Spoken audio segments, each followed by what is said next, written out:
Mama itu berjuang sendiri selama puluhan tahun. Mengatakan ke Mama, selesai. Biar Fani aja yang handle. Dia cari nafkah. Sampai mau kuliah pun sebenarnya uang pangkal untuk masuk kuliah itu gak cukup gitu loh. Gak ada pemasukan sama sekali. Apa yang saya punya ya saya untuk makan apa saya jual. Minta solusi lah. Minta kekuatan supaya saya bisa jalanin semua. Saya novena, saya baca buku-buku doa apa, minta petunjuk, minta kekuatan supaya semua yang saya alami bisa saya lalui. Papa tuh sebenarnya orang yang lebih suka mendem sendiri. Jadi dulu walaupun mungkin sebenarnya udah susah nih kondisinya, tapi Papa masih selalu berusaha biar bisa kelihatan oke-oke aja gitu. Jadi kamu simpan sendiri? Nggak pernah diceritain ke Papa? Kalau ada yang ingin kamu sampaikan, seperti apa itu?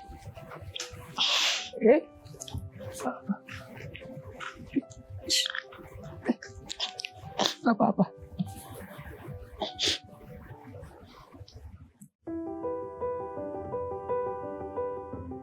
Halo pemirsa, sahabat saya yang akan cerita dari hati ke hati kali ini adalah seorang komedian dan aktor senior yang memulai karir di tahun 90-an. Namanya semakin melejit setelah berperan sebagai Bang Ucup di sinetron Bajai Bajuri. 5 tahun merasakan puncak popularitas. Ayah dari 2 anak ini ditimpa ujian bertubi-tubi saat pandemi COVID-19 melanda yang membuat hidupnya berada di ujung tanduk. Berkat dukungan serta pertolongan dari orang terdekat, pria berusia 57 tahun ini berhasil bangkit dan kembali menata hidup. Kini, ia bertekad untuk memberikan kehidupan yang layak bagi kedua putrinya. Inilah Fani Fadila.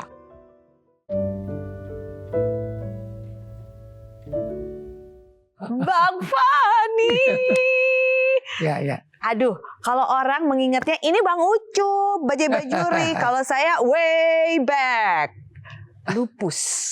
Bareng sama Irgi, Ya. Nia Paramita. Ya Paramita. Sama Famibo. Amibo. Astaga. Dan itu adalah tahun... 95. 95. Lama ya.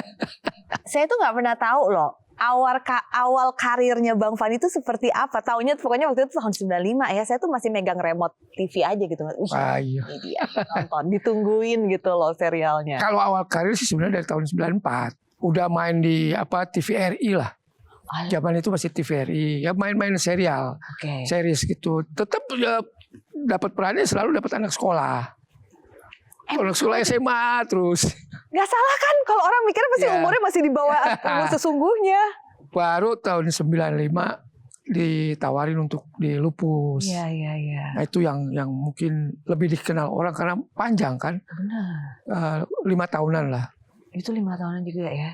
Oh my God. Dari 95 sampai 2000-an lah. Oke. Menelaah lebih dalam lagi. Minatnya Bang Fani terhadap bidang kesenian, acting, ataupun ya seperti ini berperan, itu dari kapan sih? Iya sebenarnya sih dari mulai kecil juga udah senang diajak main untuk tampil di gereja kayak tablo atau apa gitu kan. Dari situ mulai suka dengan hal-hal yang berbau seperti itu yang tampil di panggung atau apa. Terus itu ke bawah sampai SMP. Kalau ada acara kesenian, saya yang paling maju duluan. SMA juga begitu. Sampai akhirnya ini kayaknya mau ke sana gitu loh. Tapi lebih ke panggung sebenarnya. Oh, teater. Oke. Itu makin kata orang nggak ada duitnya dong. Ya makanya waktu itu zaman itu begitu lulus SMA ditanya sama mama sama orang tua, mau kuliah di mana nih? Ya udah jawabannya saklek waktu itu di IKJ. IKJ pasti. Terus gimana responnya? Ya kaget. Biasa kan kalau orang tua ya mungkin sampai sekarang ya, zaman itu kan maunya anak tuh kenapa sih nggak ambil hukum, nggak ambil kedokteran, jadi TNI, jadi polisi, pokoknya Yang jalur karirnya kelihatan jelas gitu kan ya. Kok ini malah seniman gitu ya. Mau jadi apa gitu. Ya pokoknya saya mau ke sana, saya nggak mau ke belajar yang lain gitu loh. Kalaupun awalnya ditentang, bukan dihalangi ya, ditentang karena tidak sejalan dengan hati, tapi tidak dihalangi, disetujui, tapi diingatkan konsekuensinya. Terus akhirnya ternyata berhasil, Bang Fani menjadi idola oleh banyak orang selama bertahun-tahun. Gimana tuh rasanya, Mama? Nah, jadi pada saat sebelum saya ke dunia televisi, kalau di teater itu kan pasti mainnya di panggung kan. Udah puluhan kali lah mentas di sana sampai kadang di gedung kesenian, kadang di Taman Ismail Marzuki. Saya undang mama, saya undang keluarga semua, biar supaya mereka lihat. Gitu loh. Ini loh ada ini. Ya lambat laun ini luluh dengan waktu. Iya benar kenyataannya. Oh ya udah bagus sih terusin. Ya apalagi kalau saya kemudian bisa ke jalur yang ada televisi. Kemudian bisa juga menghasilkan sedikit ngebantu mama, ya dia akhirnya bisa menerima. Oh baguslah gitu loh. Ya artinya kamu nggak salah pilih, ya, kamu bisa bertanggung jawab, itu aja. Berarti mama itu berjuang sendiri selama puluhan tahun. Dan akhirnya tiba masanya Bang Fani bisa mengatakan ke mama, selesai. Biar Fani aja yang handle.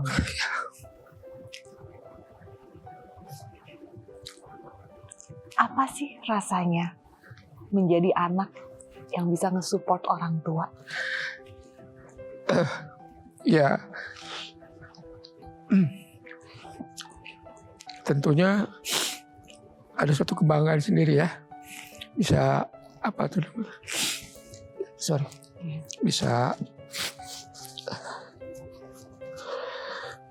bisa bantu. Ya mungkin secara langsung orang tua nggak akan minta lo dari kecil dibiayain, diurus. Masa udah gede nggak mau nih.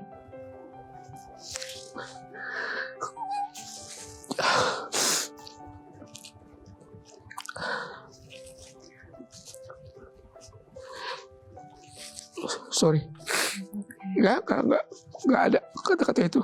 Dan saya yakin setiap orang tua juga tidak akan meminta imbal balik sama anak.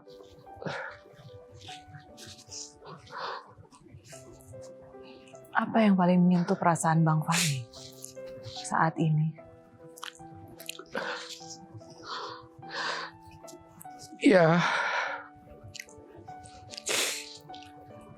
Ya tahu susahnya ibu lah, gimana dia menyekolahkan saya sebagai seorang diri gitu kan, dicari nafkah sampai mau kuliah pun sebenarnya uang pangkal untuk masuk kuliah itu nggak cukup gitu loh. Walaupun di saat itu di tahun 87 ya tidak sampai 1 juta. Tapi di tahun 87 kan udah besar kan. Tapi mama mau usahakan gitu loh. Ya saya nggak tahu dia pinjam dari mana. Entah dari gereja atau dari mana. Tapi pokoknya saya harus kuliah gitu loh. Walaupun jurusannya yang sempat dipertanyakan, tetap diusahakan. Ya tetap dia usahakan. Pada saat itu seperti itu tuh. Nah hal-hal seperti itu yang membuat saya, itulah pengorbanan orang tua buat anak. Saya hanya ingin kan ada pepatah yang bilang kasih orang tua itu sepanjang jalan, kasih anak hanya sebatas segala. Itu nggak berlaku buat saya, nggak boleh.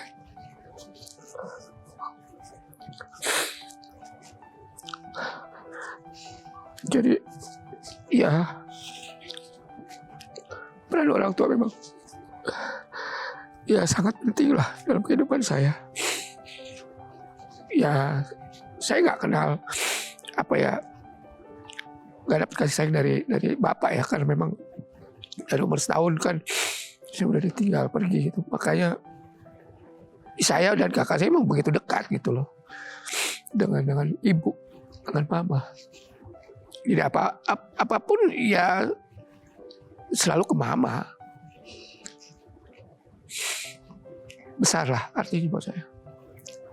Seberapa besar jika bisa digambar? Nggak bisa saya ungkapin dengan kata-kata, itu sangat besar sekali. Dan yang lebih membuat saya ini juga bukan permintaan dari dia gitu loh. Artinya pada saat saya sudah bisa mencari, saya ada rezeki, dia cuma tanya, kamu udah main sinetron, udah punya uang, udah banyak rezeki.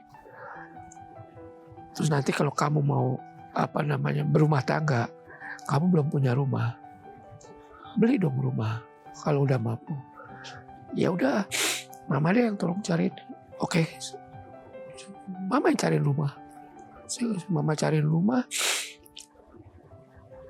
Kemudian saya masih ada sisa rezeki. Mah, mau nggak kalau mama pergi ke Vatikan? Saya bilang, gede itu dananya. Udah simpan aja buat nanti kamu berumah tangga. Enggak, nanti bisa cari lagi. Mama pergi ya ke Vatikan. Ya udah. Ya kalau teman-teman yang saudara-saudara muslim bisa memberangkatkan haji atau apa, ya puji Tuhan saya bisa memberangkatkan mama ke Vatikan, ke Lourdes ya. Ya suatu ya walaupun saya sendiri belum pergi gitu, tapi ada rasa ya buat orang tua juga gue udah bisa balas gitu loh, sedikit banyak gue bisa bahagiain dia.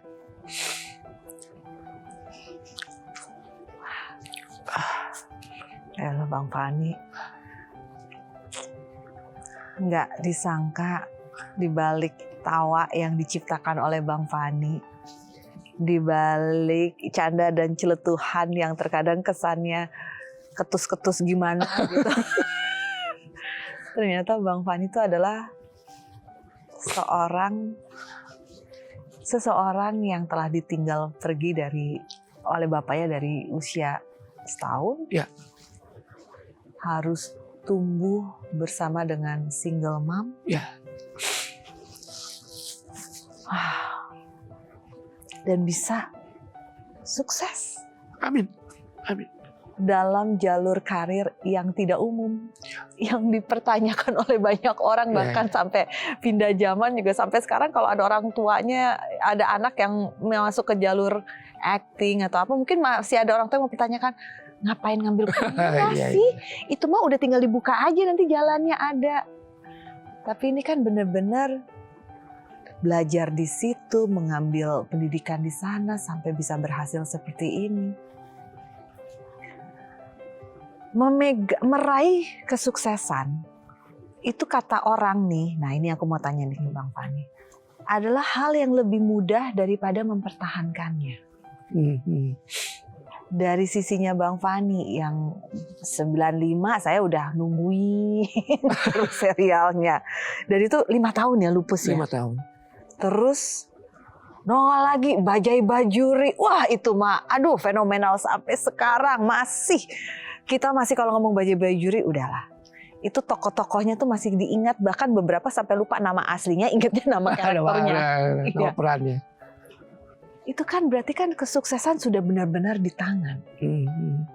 Tunggu, sebelum saya menanyakan mempertahankan, Bang Fani merasa paling sukses saat memerankan mana? Karena ada dua karakternya Bang Fani yang kalau dari saya sendiri sih, saya merasa ya dua-duanya saya sukses gitu loh. Artinya sampai sekarang pun orang masih ada yang panggil saya Boim waktu peran saya waktu di Lupus. Ya orang-orang yang mungkin kelahiran tahun 80-an yang menonton Lupus. Kalau ada yang manggil saya Ucup, kalau dia bukan Mas Ucup nih si Boim, ini angkatan gue. Ya artinya di situ kan saya bisa membaca bahwa oh ya berarti di Lupus pun saya masih dikenal orang gitu, masih ya ini sukses ya, ini juga sukses. Buat saya juga penting juga untuk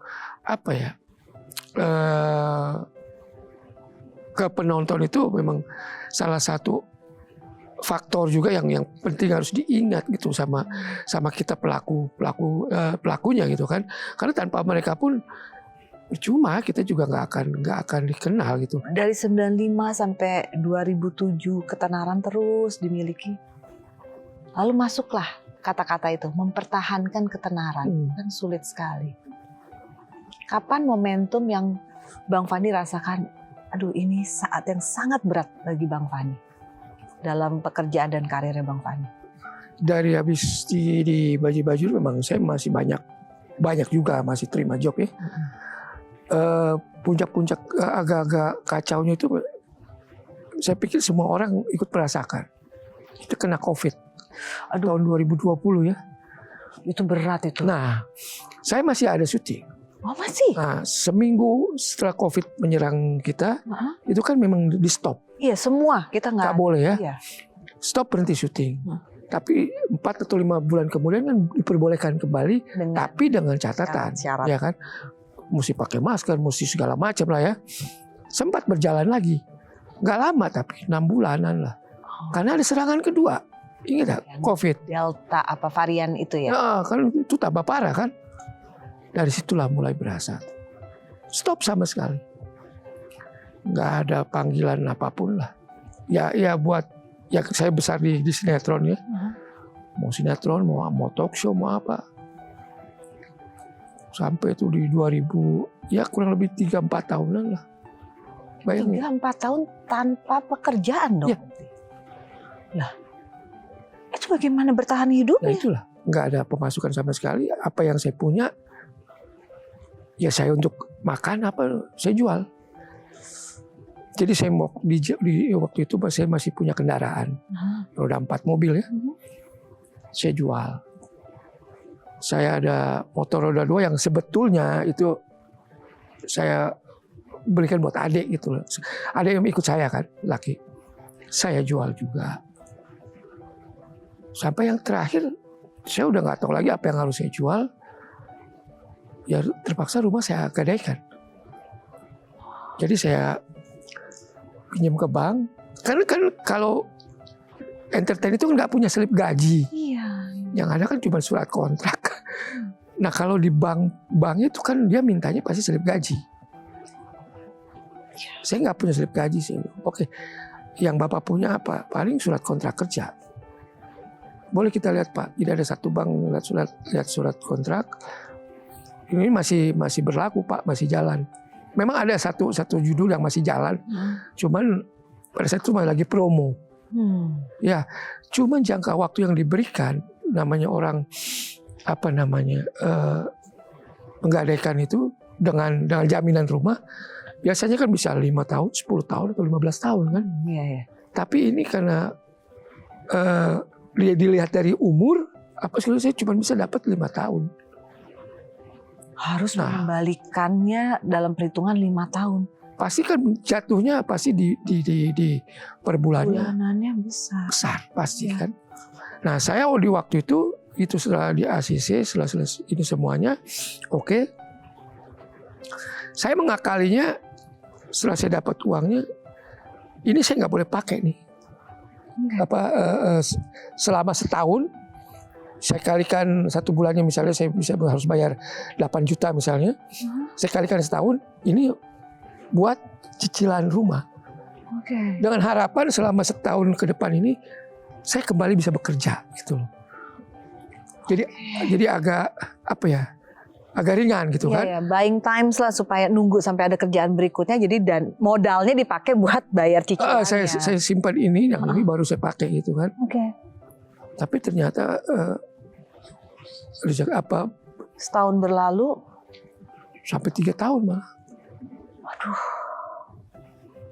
Ya sudah, itu resiko saya. Saya tahu kan juga sudah ada surat perjanjian segala macam kan. Ya masuk dalam, bukan disita, bukan. Karena memang sudah tidak bisa membayar, lewat waktunya lama. Ini masuk dalam proses lelang namanya. Bukan disita, tapi dalam proses lelang. Dan proses lelang ini ya saya diberikan dengan pihak bank, tetap dihubungin, Pak ini udah masuk begini-begini ya, kita akan lelang dengan harga sekian, nanti kalau ada kelebihan kita akan bagikan. Ya saya harus bisa terima itu tuh resiko saya.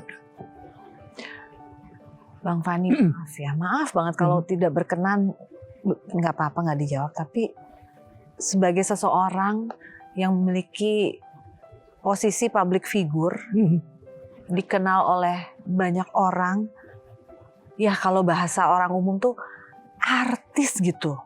Terus masuk ke fase posisi keuangan sebegitu parahnya, nggak ada apa, nggak tergores kan rasa gengsi atau apa, malu atau apa rasanya? Begini, saya kebetulan orang yang nggak bisa usaha lain gitu kan. Kan kalau ada teman-teman yang lain nih, mungkin dia selain ini jalan, mungkin usaha sampingnya lah katakannya berjalan juga. Saya nggak ada. Itu yang mungkin salah di saya. Tapi juga saya nggak bisa menyalahkan diri saya karena saya sudah pernah 3 kali mencoba.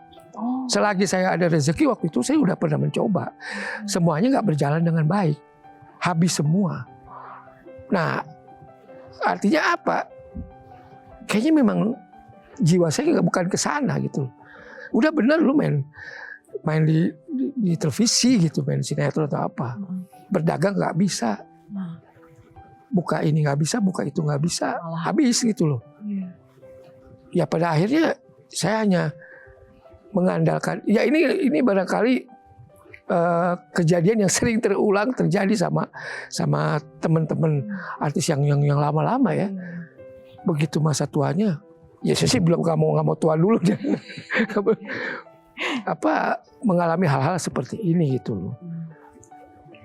Ya termasuk saya yang mengalami gitu. Ya saya nggak buat apa saya gengsi kalau memang sudah harus begini. Saya ya daripada saya gengsi kan saya nyelamatin anak-anak saya. Anak-anak saya harus sekolah. Itu nggak boleh enggak gitu. Mereka harus menggapai cita-citanya lah paling tidak gitu loh. Anak-anak tahu kondisi yang sedang dijalani Bang Fani pada saat itu? Tahu. Dan saya kan juga ajak ngobrol gitu. Walaupun mereka masih dalam usia belia ya, masih belasan tahun. Mereka tahu, mereka paham. Dan puji Tuhan mereka bisa terima. Yang contoh kecil aja. Dulu biasanya mereka turun naik kendaraan roda 4 diantar jemput pakai mobil. Sekarang harus pakai roda 2. Saya punya roda 2 sekarang motor. Tapi bukan punya saya. Saya diberi pinjaman sama saudara sepupu saya. Yang kebetulan memang dia nggak pergunakan lah. Dia ada kendaraan lain, dia bilang pakai deh buat antar jemput anak. Karena lebih ringan itu daripada saya harus kasih ongkos mereka gitu.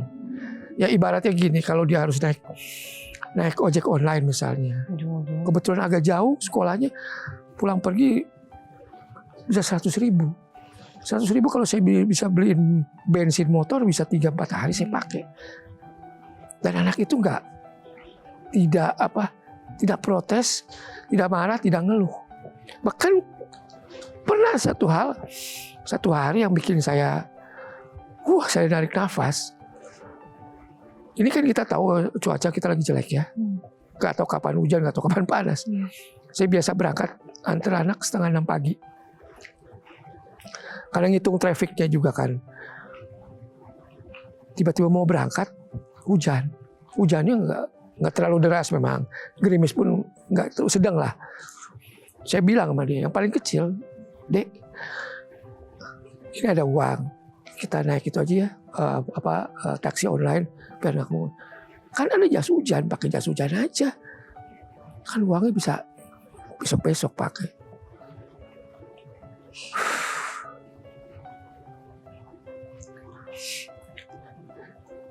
Ya.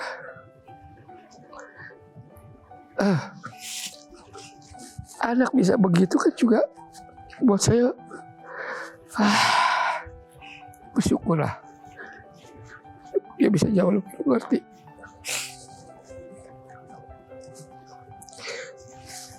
Mungkin bagi banyak orang melihatnya hal yang biasa saja, tapi itu rasanya luar biasa. Memiliki support system, apalagi dari anak yang bisa memahami dan membantukan mencari jalan terbaik. Ya. Itu amazing. Ya yang nggak yang kecil, nggak yang besar ya. Kalau saya kasih uang jajan, Kalau saya lagi ada lebih, ini pegang buat 2 hari misalnya. Kemudian hari ketiga keempatnya, aduh saya belum dapat lagi nih. Ya nggak apa-apa Dedi, kan yang kemarin masih ada kok. Nggak ini kok masih cukup. Tapi kan di hati orang tua, ya cuman buat apa namanya, jajan aja masa lu nggak bisa kasih gitu kan. Tapi ya saya puji Tuhan ya, saya banyak juga dibantu sama sepupu-sepupu saya. Walaupun kita beda iman, beda kepercayaan, tapi kita nggak pernah memandang hal itu gitu loh. Keluarga besar memang demokrasi banget. Ada yang Muslim, ada yang Kristiani, tapi kita nggak pernah melihat hal itu. Dia murni bantu saya. Bang Fani, dari tadi saya mendengar Bang Fani yang turun tangan handle anak-anak. Ya. Ibunya anak-anak kemana? Bantu. Ibunya anak-anak baik, bantu. Jadi kalau misal pun saya sudah bukan terpojok, sudah udah nggak dapet ya, saya suka tanya, ada rezeki nggak? Tolong bagi anak buat jajan ini. Ya udah, nanti aku kirimin ke anak-anak langsung. Ya kirim. Begitu juga kalau ini anak-anak makan, lagi mau makan apa ya, lagi nggak punya makanan di rumah, ya udah aku masakin, aku bikin, nanti aku kirim ke rumah. Ya saya juga peran ibunya anak-anaknya juga sangat membantu buat anak-anak lah. Itu yang membuat mungkin anak-anak juga, walaupun orang tuanya beda tempat tinggal, tapi perhatian kasih sayang nggak kurang. Berarti Bang Fani udah berpisah sama ibu Ya. anak-anak. Itu kejadiannya kapan? 2021. Pada saat Bang Fani lagi gak ada kerjaan sama Juni 2021. Memang tahun 2021 itu tahun yang membuat saya benar-benar terpuruk lah. Juni pisah dengan ibunya anak-anak, baik-baik ya. Dia pamit juga dengan ibu saya, dia pamit juga dengan kakak. Walaupun ya memang ibu dan kakak bilang juga, ya coba kalian gak apa-apa pisah dulu. Mungkin bisa introspeksi masing-masing. Mungkin bisa menemukan jalan keluar supaya tidak benar-benar harus berpisah. Ingat ada anak. Itu. Tapi 4 bulan kemudian di Oktober, musibah datang lagi. Saya dikasih cobaan lagi sama Yang Maha Kuasa. Ibu saya harus dipanggil Tuhan Yang Maha Kuasa. 1 hari sebelum mama dimakamkan, yang kecil harus masuk rumah sakit. Dia kena DB. Jadi pada saat omanya dimakamkan, ya dia nggak ikut. Dia sama ibunya. Jadi 3 hari sebelum mama berpulang, saya telepon ibunya anak-anak. Saya kasih tahu, ini anak yang kecil sakit, demamnya nggak turun-turun. Ya udah saya ke sana. Dia datang ke rumah, dia nginap gitu loh, buat nemenin si kecil. Ya ternyata dia kena DB gitu. Jadi 1 hari sebelum dimakamkan, ya dibawa ke dokter. Ini udah harus, nggak bisa ditunda. Ya sudah, memang harus dibawa ke rumah sakit, tinggal di opnam. Memang itu jalannya, ya sudah. Ya itu yang membuat saya, pikiran saya ya kacau lah. Banyak ini ya lah, hal-hal yang buruk tuh mampir selalu. Saya dulu tuh gampang tidur. Jam 10, jam 11 itu, ya mungkin juga udah umur kan ya. Mata udah berat. Jadi selalu bisa tidur, tapi pada saat setelah kejadian itu, wah makin jam 3, jam 4 baru tidur. Banyak banget di tempat tidur cuman kelewat. Nggak tahu apa yang, keresahan apa, bentuknya seperti apa tidak ada, tapi tidak tenangan itu ada. Yang ini, gimana gue bisa cari makan? Iya. Gimana saya cari makan, apalagi yang model gimana lagi yang saya harus jalani? Wah itu apa namanya, pergulatan yang luar biasa dalam pikiran saya. Tapi di suatu ketika saya Kristiani, di kamar ada salib, pas di atas itu di tempat tidur, saya begini, wah memang ini nih kayaknya saya mesti harus menghadap dia gitu, harus.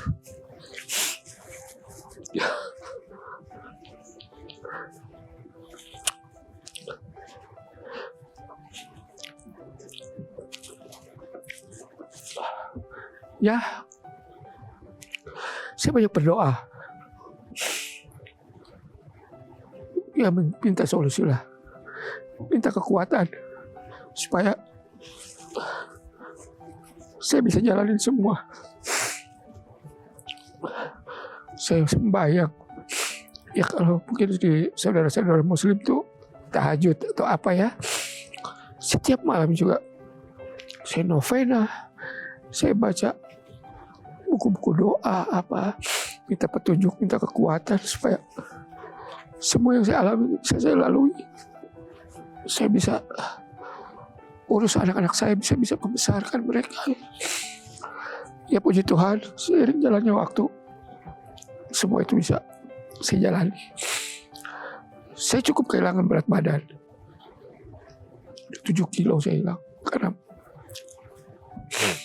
pikiran yang itu ya. Jadi saya susah makan, susah apa. Cuma saya nggak kepengen itu terlihat oleh anak-anak, itu aja.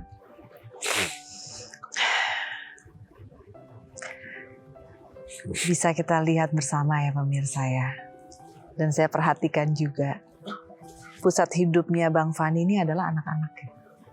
Sumber kekuatan yang menjadi pegangannya Bang Fani sekarang dari tadi yang dibicarakan, entah sadar apa nggak sadar, adalah anak-anak.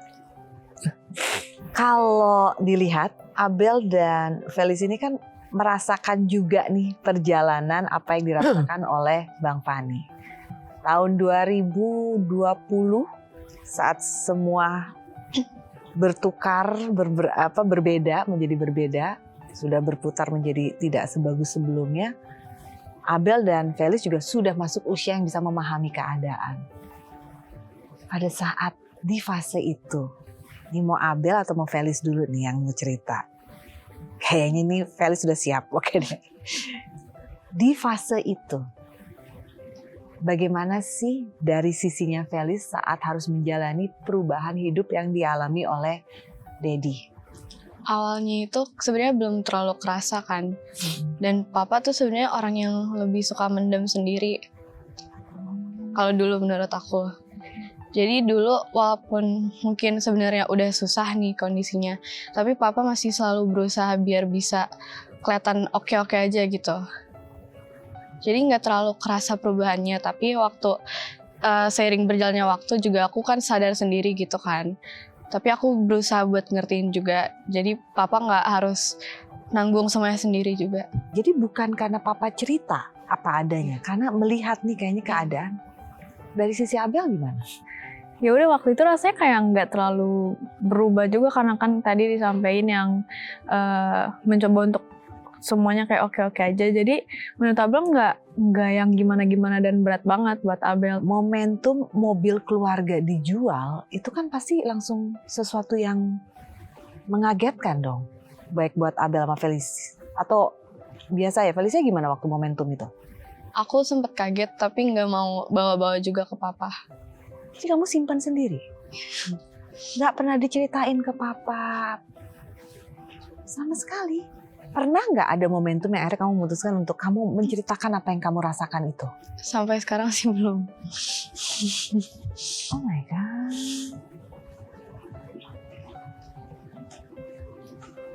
Kalau ada yang ingin kamu sampaikan, seperti apa itu?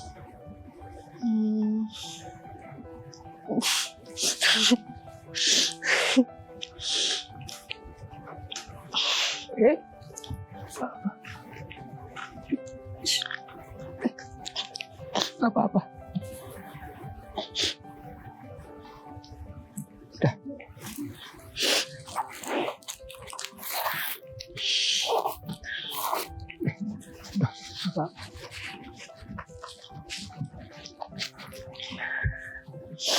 mengalami perubahan dalam fase hidup itu tidak pernah mudah. Dan sering sekali bisa menjadi sangat menyakitkan. Ya.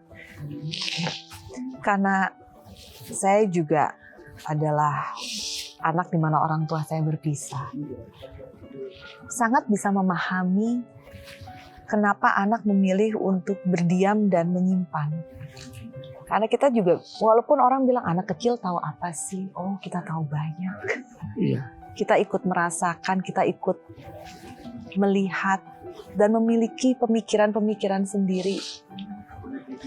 Tapi sangat bersyukur sekali kalau kita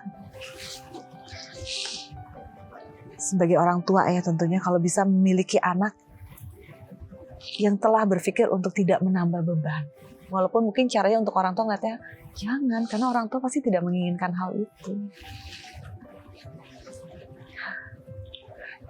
Apa yang paling berat yang kamu rasakan dan momentum apa dari semua fase kehidupannya Papa yang kamu rasa? Ini yang paling berat buat Felicia. Aku sering mikirin tentang dari pandangan papa juga sih. Jadi kalau misalnya jadi papa kan dari kehilangan ibunya. Oma.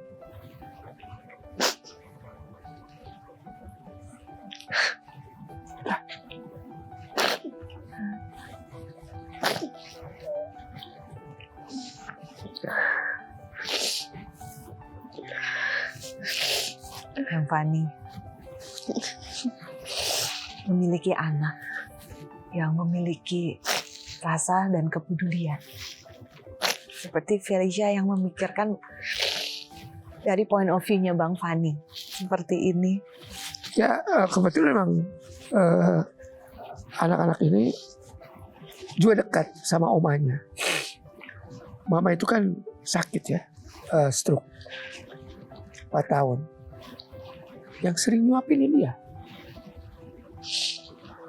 Si kecil. Ya kadang gantian sama kakaknya. Ya jadi mungkin dia juga melihat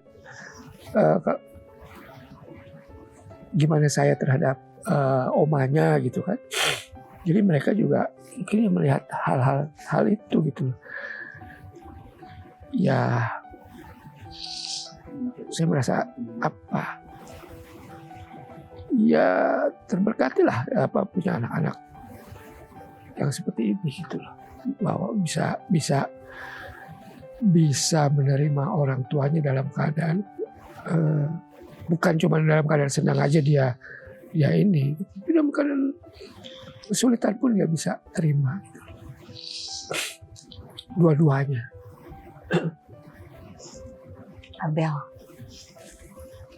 Abel ada dalam langkah dan fase hidup Dedi cukup untuk bisa merasakannya, langkah-langkah itu. Melihat perjalanannya Dedi, bagi Abel, seperti apa sih sosok Dedi? Abel mungkin lebih ke, kan mama nggak di rumah kan, jadi mungkin ayah bisa kayak ngelengkapin 2 role. Karena Abel sebenarnya kan nggak begitu bisa kayak beres-beres rumah kan. Terus kan dulu ada RT, terus sekarang kan nggak ada. Jadi yang kebanyakan urus rumah emang papa. Jadi Abel bangun ke kampus, ya udah yang ngurus di rumah papa, yang nyuci dan lain-lain emang papa. Tapi bagi tugas Abel masih ngelakuin setrika. Tapi emang kalau dibagi kebanyakan ke papa. Mungkin jadi standar kamu nggak untuk seorang pria harus mau bersedia turun untuk keluarga seperti ini atau apa? Kalau yang mau turun untuk keluarga pasti kayak semua orang mau kayak gitu dong. Cuma kan ada juga yang kayak, oh dia bagus jadi ayah tapi belum tentu bagus untuk jadi suami atau jadi partner. Terus kan maksudnya melihat kondisi yang ada, mungkin kalau untuk jadi standar di sisi romansnya mungkin enggak, tapi kalau sebagai ayah bagus. Bang Fani, anak-anaknya luar biasa. Memang berat ya punya anak perempuan di zaman sekarang. Segitu telitinya.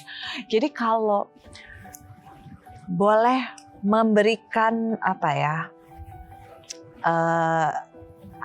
saran atau enggak hal-hal yang kalau nanti saya punya pasangan, hal baik yang akan saya ambil dan saya pelajari dari bapak saya adalah apa?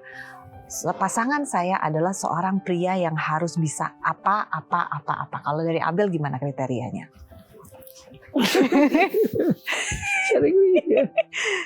Ini pelajaran hidupnya saya udah lebih cepat nih ternyata daripada teman-temannya nih. Peduli sama orang pasti. Terus baik in general, bukan kayak kan sekarang banyak yang perempuan tuh maunya cowoknya baik ke dia tapi nggak mau kebaik yang lain kan. Tapi menurut Abel kayak kalau dia orang baik pasti dia nge-treat orang yang di sekitar dia lebih baik lagi. Kalau ke general aja udah baik pasti ke diri dia lebih baik lagi kan. Paling itu sih, baik, peduli, terus rajin ke gereja. Ini luar biasa. Dia kalau ya memang hari Minggu ya. Kalau nggak ke gereja ibadah dia marah. Jadi pernah saya sebenarnya emang lagi kagak enak badan gitu kan, capek gitu. Jadi nanya ke kamar, Dedi ke gereja nggak? Minggu depan aja ya udah kalau gitu Abel sama Ade aja. Udah ya ke gereja ya udah. Wow. Nah ini memang ya begitulah ininya ya. Kalau yang ini malah lebih hebat lagi, dia malah bisa menjadi salah satu pelayan Tuhan. Jadi kalau di Katolik itu ada yang namanya mesdinar atau putra-putri altar yang membantu romo atau pastor menjalankan ibadah. Dan ini tidak saya minta, tidak saya paksa, tidak ya kemauan dia. Sudah berjalan 1,5 tahun ya, Dek. 1,5 tahun yang lalu lah. Dia tiba-tiba, jadi aku pengen jadi itu deh, putra-putri altar atau mesdinar. Lah, bener kamu? Itu mesti ada latihan. Iya. Dia ikut dia daftar. Dia diterima, dia latihan. Ya sampai sekarang nih banyak dapat tugas. Ya kadang-kadang ke bapaknya yang suka bingung. Tugas jam berapa? Tugas jam 6 pagi ibadahnya. Bangunnya sekali Mbak. Biasa kalau ke gereja kan 10.30. Ya udah sekalian ibadah ke gereja. Dan kakaknya nyusul yang siang. Ya puji Tuhan punya anak-anak yang dari kecil, dari sedini mungkin saya sama ibunya untuk tanamkan keimanannya itu gitu loh. Biar kuat lah. Memang dari kecil udah sekolah minggu apa segala macam kita nggak pernah lewatin. Oke. Ini menarik. Bang Fani, apa sih rasanya memiliki 2 anak perempuan yang harus mengalami fase melihat perpisahan orang tuanya, melihat keadaan Bang Fani, tapi tidak menjadikan hal-hal itu sebagai alasan untuk berbuat yang tidak benar. Atau kan banyak orang bilang, ya bahasanya adalah dia mengkambing hitamkan keadaan untuk menjadi orang yang lebih emosional mungkin, tidak mau beribadah, tidak percaya, hal-hal yang kenakalan-kenakalan itulah. Tapi ini kan tidak terjadi. Abel dan Felicia sudah memiliki jalan yang mereka pilih sendiri untuk menjadi orang yang benar, orang yang baik. Gimana rasanya tuh? Ya sesuatu yang ya menurut saya memang kita harus ajarkan ke anak-anak, kita harus tanamkan sedini mungkin hal-hal yang memang yang positif, yang baik gitu. Jangan pada saat kita dalam keadaan kesulitan akhirnya anak-anak menjadi korban gitu. Ya saya juga harus mengajak mereka untuk bicara, nggak boleh juga cuek-cuek aja sama mereka. Kalau mereka ada sedang dalam kesulitan apa, biar kita orang tua cepat tahu, biar cepat bisa mengatasinya. Dan yang jangan lupa kita minta petunjuk sama yang Maha Kuasa aja lah. Kita banyak berdoa, cari solusinya. Oke, ini menarik nih. Gimana sih Abel dan Felicia? Felicia dulu deh. Sulit nggak sih ngobrol sama Dedi, sama Papa? Sulit enggak, tapi gengsi aja. Dia yang gengsi. Dianya yang Ya. gengsi. Makanya saya bilang tadi dia agak sedikit introvert ya. Karena kalau saya udah sering baca ininya dia lah. Kalau dia udah mulai banyak diamnya nih, ya anak ada apa? Pasti ada sesuatu gitu. Kalau dia nggak mau ngomong ke saya kontak ibu maminya. Coba tolong tanyain dong. Wah, aku diam aja sih ditanya ini. Enggak, tanya itu enggak. Ya ini lewat ibunya lah. Dia tanyain. Mungkin menurut saya biar Perempuan sama perempuan ya mungkin biar lebih bisa mudah kali ya. barangkali dia mau ngomong gitu kan. Jadi dia lebih banyak Bisa Iya. tapi ya lewat maminya bisa. kadang-kadang bisa, kadang-kadang nggak tahu tuh, nggak ngomong apa-apa juga, atau nggak ada apa-apa. Apa yang kamu gengsiin? Apa yang membuat kamu rasa udah simpen sendiri aja ntar juga nggak ngerti apakah seperti itu atau apa? Malu. Malu. Kalau Abel gitu juga lagi. Enggak sih, kalau Abel, menurut Abel kalau nggak ngomong kan orang nggak tahu ya isi hati sendiri, jadi kayak ya udah Abel kasih lebih tahu banyak, aja. ya dia lebih banyak. Ya namanya anak pasti nggak sama ya, pasti akan beda-beda. Saat ngomong sama Dedi mengenai apapun itu, Bel, biasanya Dedi tuh reaksinya kayak gimana? Biasa aja sih, tergantung Tergantung pembicaraan. ya nanggepin. Nanggepin. Ya menurut Abel tanggapannya sih normal aja. Oke. Pernah ada wejangan-wejangan apa nggak? Karena Dedi ini kan lama di dunia hiburan ya. Dunia entertainment itu tuh kabarnya isinya tuh beragam banget. Ada nggak nasihat-nasihat dari Dedi untuk Abel yang Abel nggak tahu ngerasa terkena banget atau justru ngerasa apa sih Dad? Enggak sih, enggak lagi. Kayak ya udah kalau ngobrol ya udah ditanggapinnya papa nangkep aja. Jadi terus Abel juga kadang nggak, kalau Abel ya, kalau nggak minta saran Abel nggak mau dikasih saran juga sebenarnya. Dia kadang-kadang dia minta saran tapi Nggak diikutin. Jadi ya emang independen aja. pengen tahu aja gitu loh sebenarnya. Jadi kalau ini begini, sarannya apa sih? Ya sarannya cuma numpang lewat aja jadinya gitu. Oke, hanya ingin Dia memastikan. lebih banyak memang ininya sendiri. Wow. Masih kuat nih handle dua anak perempuan yang berbeda ini nih. Waduh. Semuanya kalau dilakukan dengan penuh tanggung jawab, dengan penuh kasih, rasanya enak-enak aja ya. Awalnya memang jujur aja, apalagi dengan dua anak perempuan, capek, pasti lelah, pasti capek lah. Ya itu tadi, kalau rasa capek, rasa lelah itu hilang kalau anak-anak ini bisa membuat kita juga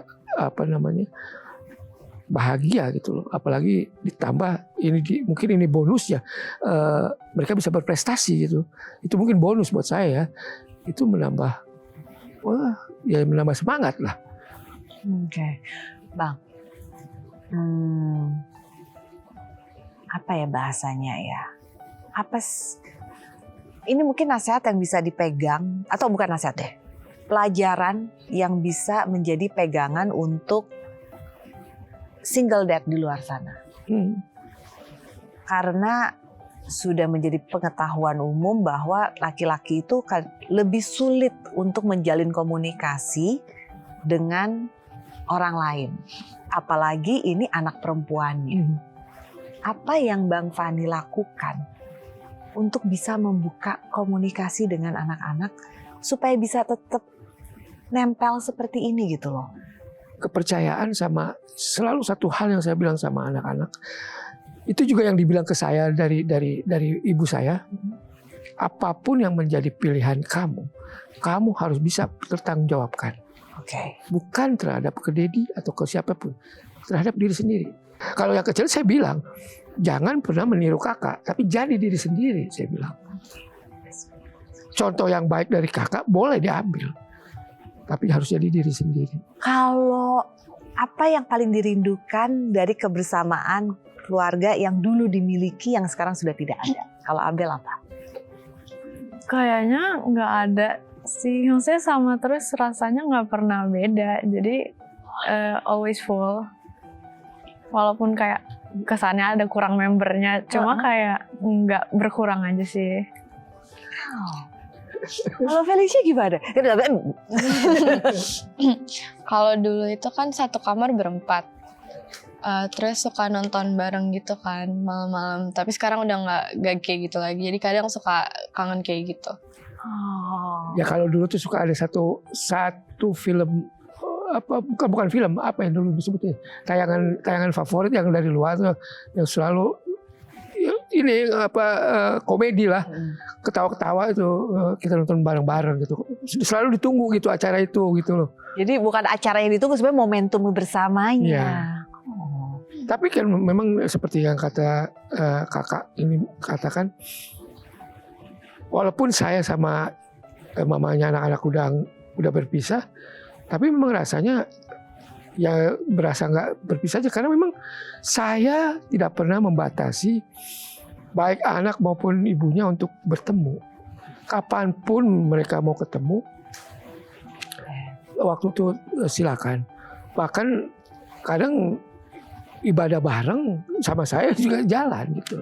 Jadi kita sepakat untuk anak-anak kasih sayang, perhatian tidak boleh kurang satu inilah, nggak boleh kurang lah, sedikit pun nggak boleh berkurang, tetap sama. Yang membedakan cuma keberadaan kita aja yang toh setiap hari pun saya masih suka dengar dia telepon, dia video call. Kadang suka nanyain ke kakak, mana adekmu, kok ditelepon susah. Ini kadang-kadang telepon susah. Kenapa sih? Males ngangkat telepon. Ya, wah udah suka susah. Itu ada di kamar, mulai nggak mau diangkat. Ya kayak gitulah, masih kayak gitu. Tapi hebat sekali sih. Keadaan memang sudah berubah seperti kata Abel, tapi yang dirasakannya masih sama. Ada momentum yang dirindukan, ya mungkin masih bisa dilaksanakan, tapi udah nggak bisa di rumah lagi kali ya. Masih ke bioskop kayaknya tuh. Oke, nah kalau ada kesempatan, Abel deh, setelah menjalani semua ini, mengenal sosok Dedi, kalau boleh nasehatin Dedi, nah ini kan jarang nih. Kalau menyampaikan rasa udah bisa, tapi nih sekali-sekali bolehlah anak memberikan nasihat kepada orang tuanya. Ini ntar Abel sama Felicia nih ya. Nih saya kasih waktu untuk mikirin dulu nih. Kalau sebagai anak boleh memberikan masukan dan nasihat kepada orang tua yang dalam hal ini adalah Dedi, nasihat apa yang ingin disampaikan kepada Dedi yang Dedi nggak boleh bantah, harus terima nasihat ini. Kalau tapi kayak ini agak aneh, tapi kan Abel anak kesehatan kan, jadi maksud Abel kalau makan jangan kebanyakan nasinya. karena udah tuh, maksudnya udah umur, abis itu kan sebenarnya kan kalau porsi makan kan ada porsiannya kan, jangan kebanyakan nasinya karena kayak nanti glukosanya jadi kayak biar sehat gitu loh. Maksudnya. Jadi kalau udah umur tolong tolong diatur makanannya gitu. Jangan diikutin gaya zaman dulu. Kalau dia mau makan paling 3 sendok nasi. Sayurnya memang dia banyak. Sayur ini lagi. Tapi saya juga anak sehat banget. Saya benar bisa. Kok sudah ya oke coba nih. Berarti mulai sekarang didengar oleh semua orang harus bisa ya. 5 sendok makan masih boleh? Boleh. Boleh 5 sendok makan. Biasanya kalau sekali makan nasinya berapa sendok makan sih? Kayak makan Indomie aja pakai nasi kan. Maksudnya itu karbohidrat semua. Itu karbo dan karbo semua. Iya. Ya orang Indonesia kan gitu. Ya, Pak, udah punya anak yang Ya. orang datang konsultasi lo bayar ke orang. Ini udah dapat langsung ngawasin langsung dari rumah pula. Ayolah. Oke, next langkah selanjutnya itu ya. Jam tidur bagaimana? Tahu Dedi tidurnya bagaimana? Normal Biasanya masih sih. normal. Oke, masih normal. Ada mungkin nasihat buat Dedi kalau misalnya one day ingin membuka hati untuk ibu yang baru gitu, pasangan hidup yang baru, diizinkan apa? Ntar dulu deh Dad gitu. Gak apa-apa deh. Agak nelen sih ya. Ya udah. Yang penting baik orangnya. Oke. Nah lah, buat kalian aja dulu berdua. Dah. Ya, fokus ke mereka berdua. Inilah, udah. Ini sudah penuh semuanya. Iya. Nah, sekarang saya akan mencoba untuk menarik rasa melalui komunikasi yang dipancing dari kalimat yang belum lengkap. Oke. Ini caranya gimana nih? Apakah satu kalimat? Oke. Oke. Mari diacak-acak. Jangan dibuka dulu. Oke, ayo masih ada beberapa. Oke. Baik, kalau begitu dari Abel dulu saja. Ini adalah kalimat yang Abel lengkapi untuk Dedi. Sosok kamu untuk aku seperti Apa? Sosok kamu Dedi. untuk aku seperti ayah. Emang ayah tuh kayak gimana sih? Hadir secara mental dan juga fisik.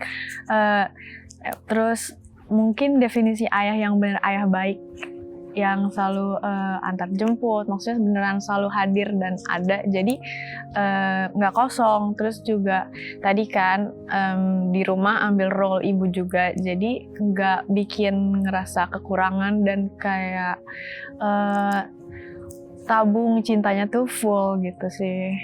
Jadi kan nggak mencari-cari di luar kan, jadi ya udah. Wow. Berarti ini sosok ayah yang lengkap ya. Lengkap loh. Ih, Bang Fani. Ya, saya cuma berusaha untuk yang terbaik aja. Cuman ya itulah yang saya bisa lakukan untuk mereka. Felicia.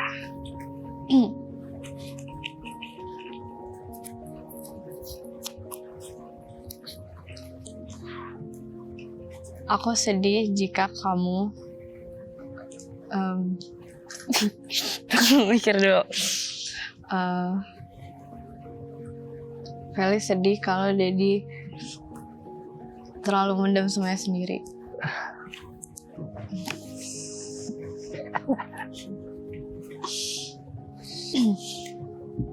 Jadi Felis maunya Dedi?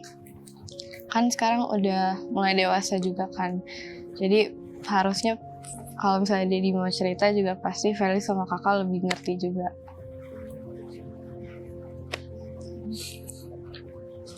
Sebenarnya tuh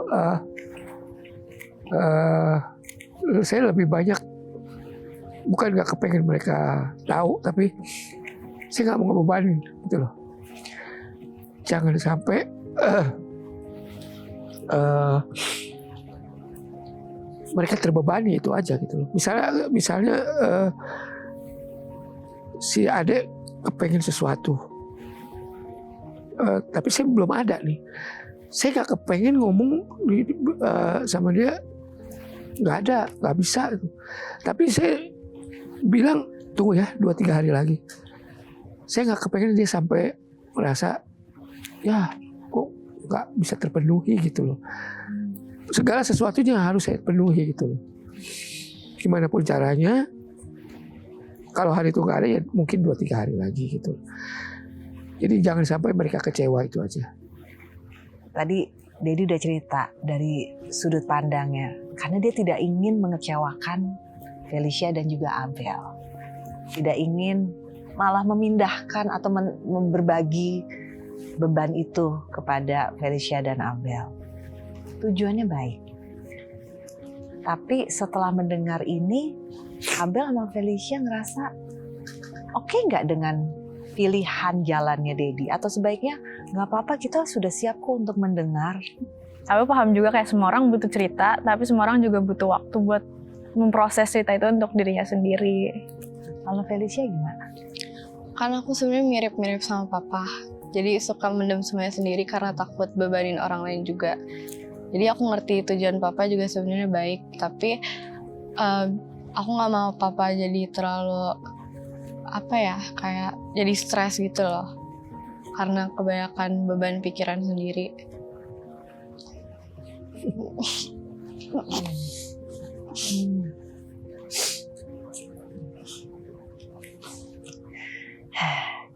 Giliran Bang Fani. Silakan dibuka kartu. Ini untuk Felicia dan juga untuk Abel. Buat Felis sama buat kakak sama Satu-satu. adek. Felicia dulu, Abel dulu, atau Abel dulu baru Felicia. Buat Felis nih. Jadi minta maaf jika selama ini jadi suka nggak sabaran dan pengen tahu apa aja sih setelah pulang sekolah. Emang Ada. kenapa? Emang suka gitu? Usah di ininya. Gimana dek? Sama siapa ini? Masih ini ya, masih apa ya? Ya saya bisa memahami anak-anak seusia ini dengan lawan jenis atau apa gitu. Ya hal semacam itu yang suka. Akhirnya kesal sendiri. Aduh, anakku udah gede nih, paling gitu aja udah. Terisi ya dengan sendirinya. Oke, udah minta maaf tuh ya. Sekarang untuk Abel. Abel, Dedi minta maaf ya. Kalau selama ini Dedi kadang-kadang bukannya lebih mentingin adik, tapi sepertinya memang adik ini lebih banyak perhatiannya harus lebih banyak ke adik gitu loh. Tapi nggak ada maksud untuk lebih mentingin adik. Tapi kakak mungkin udah bisa lebih dewasa, udah bisa lebih tahu lah. Adik ini mungkin masih butuh perhatian yang lebih banyak, dan bukan berarti kasih sayangnya berbeda dan segala macam. Dan terima kasih kakak juga sudah bisa ngerti itu. Kadang ada dibeliin sepatu, kakaknya enggak. Kalau ada kakak dibeliin, ada harus dibeliin, marah kalau enggak dia. Jadi hal-hal seperti itu, jadi minta maaf.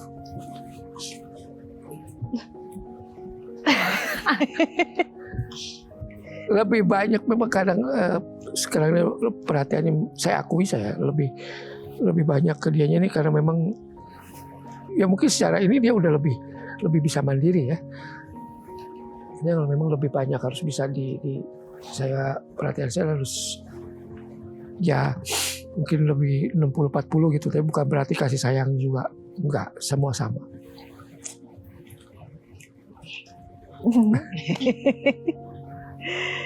Bang Fani, Abel, Felicia, terima kasih. Ya. Sudah berbagi cerita di sini, sudah berbagi pandangan. Dan untuk Abel sama Felicia, terima kasih sudah menjadi anak yang baik. Untuk sebagai penutup, secara singkat, dengan momentum sampai dengan hari ini, dari awal kita membuka mata, dilahirkan, sampai dengan momentum ini, apa yang paling disyukuri dalam hidup? Nah, apa yang paling disyukuri dalam hidup sampai dengan detik ini? Siapa yang sudah siap duluan? Ya kalau dari saya, yang saya syukuri ya saya merasakan semua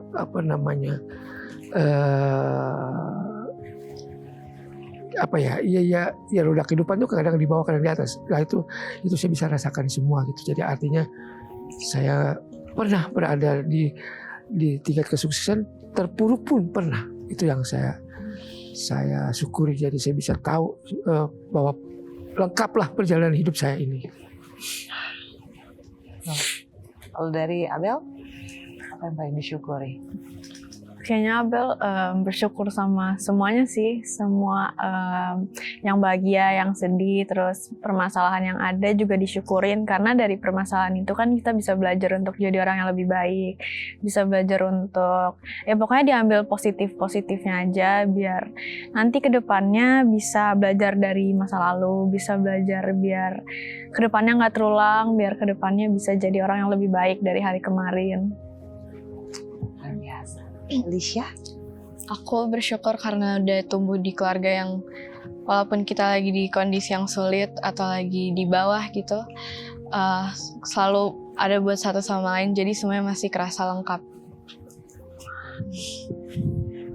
Dan saya bersyukur bisa bertemu dengan sosok-sosok yang luar biasa ini, yang walaupun seperti tadi Felicia bilang tidak bersama, tapi saya merasakan bentuk kehangatan dan kekuatan bersama yang begitu kuat.